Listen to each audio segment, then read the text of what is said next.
Hi, I'm Ali James. I'm an analyst at Osprey and I'll be delivering this week's analyst video.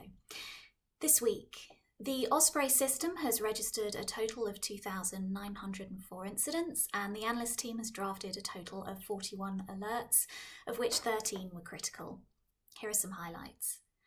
This week, we've been monitoring airstrike and weaponised drone activity on the Syria-Iraq border, as well as an attack over Friday night and Saturday morning involving 5 weaponised drones near Erbil city. We've also been monitoring Yemeni Houthi weaponised drone and ballistic missile attacks in southwest Saudi Arabia throughout the week. There was disruption at Tabor Airport in Azir province on Wednesday, alongside reports of weaponised drone activity, although no official explanation for the disruption was provided.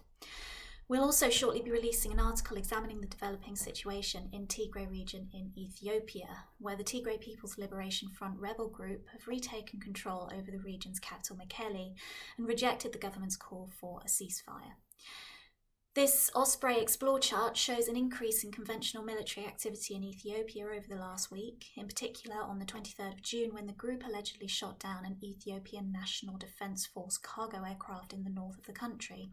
We'll continue to monitor this. On Sunday night, there was an attack on Jammu Airport, a civilian military facility in the Jammu and Kashmir region of northwest India. Reporting suggests there were 2 explosions, which were believed to have been caused by improvised munitions airdropped by drone. However, the airport director stated there was no disruption to flight operations. In COVID-related news, several European nations have reintroduced restrictions on arrivals from countries where the Delta variant has continued to proliferate, particularly Russia, where newly reported case numbers have surged in recent weeks. And Australia has extended and reimposed lockdown measures in 7 cities in a bid to contain a fresh outbreak of the Delta variant that has also led to the suspension of flights to New Zealand. On Tuesday, the US FAA released new figures suggesting that the high levels of unruly passenger behaviour on US flights have continued since the previous figures were released in mid-June. Between January this year and Tuesday, there have been 3,201 reports, leading to 491 investigations, significantly more than the totals for previous years. It was also announced this week that TSA will be resuming self-defence and de-escalation training for flight crews, which had been on pause due to COVID-19 restrictions, and the Airline Pilots Association has called for the government to take additional steps to prevent passengers from gaining access to flight decks.